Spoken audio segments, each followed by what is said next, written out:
Your brain treats social rejection as actual physical danger, triggering the same threat response it uses for real emergencies.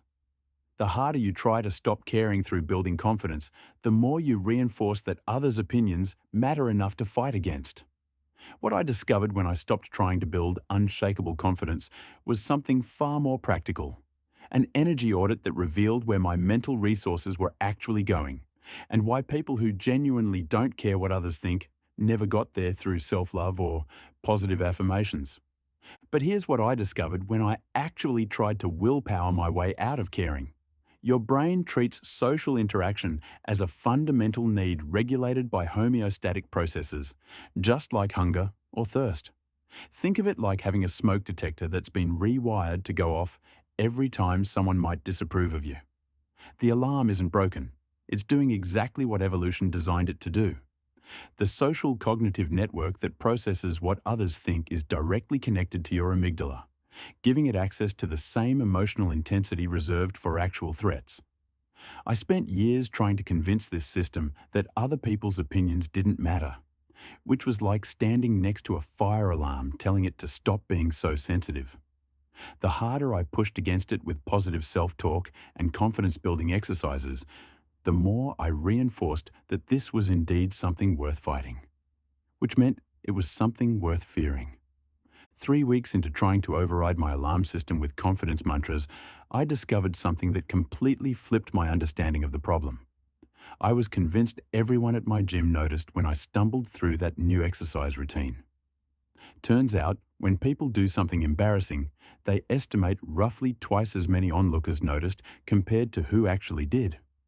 This gap, between how watched we feel and how watched we actually are, is the spotlight effect. What hit me wasn't just that I was wrong about the attention I was getting. It was that the people who did notice, most forgot about it almost immediately.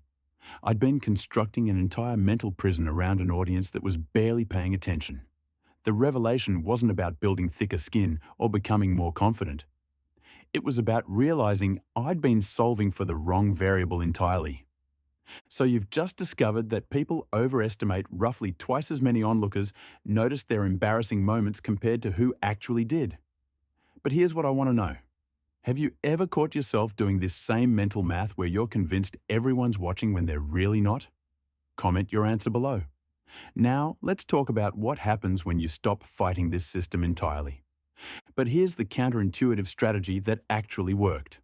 I stopped trying to care about everyone's opinion and started asking a harder question. Whose opinion actually shapes my life? I made a list, not everyone on it, just the people whose judgment genuinely affected my daily choices. My partner, whose opinion shaped how I spent my evenings. My mentor, whose feedback influenced my career moves. My closest friend, whose advice I actually sought on major decisions. That was it. 5 people. What I discovered was shocking. I'd been allocating mental energy as if the cashier at the grocery store, the stranger judging my outfit, the random person at the gym, as if they all belonged on that list. They didn't. This wasn't about becoming callous or dismissive. It was pure energy allocation. Once I had my actual list, something remarkable happened. Criticism from people outside that circle started bouncing off me like rain off a windshield, while feedback from people who actually knew me became more valuable than ever. But here's where I accidentally discovered the most powerful technique. I started mentally preparing for criticism before it even happened. Not in a pessimistic way, in a strategic way. I'd sit down before posting something online or giving a presentation and literally ask myself, what's the worst thing someone could say about this? Then I'd process that potential feedback mentally, examining whether it would be valid, how I'd respond, and most importantly, whether it would actually matter. When the actual criticism came, it felt like an echo of something I'd already dealt with. The emotional sting was gone because I'd already processed it.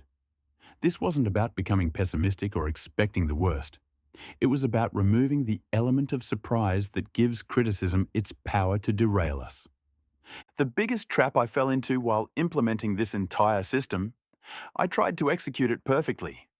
I created elaborate spreadsheets for tracking my energy allocation, scheduled daily sessions to practice mental preparation, and even set up alerts to remind myself to check whether criticism was coming from my inner circle. I was essentially using perfectionism to cure my need for others' approval, which is like trying to put out a fire with gasoline. Perfectionism always recedes by one more book, one more seminar, one more habit tracker.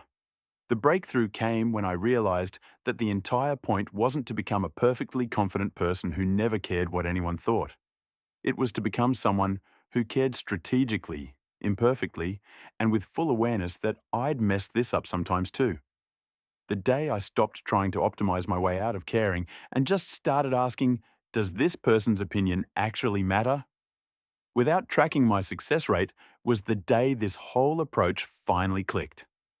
Subscribe for more counterintuitive psychology insights. The social anxiety breakdown is next.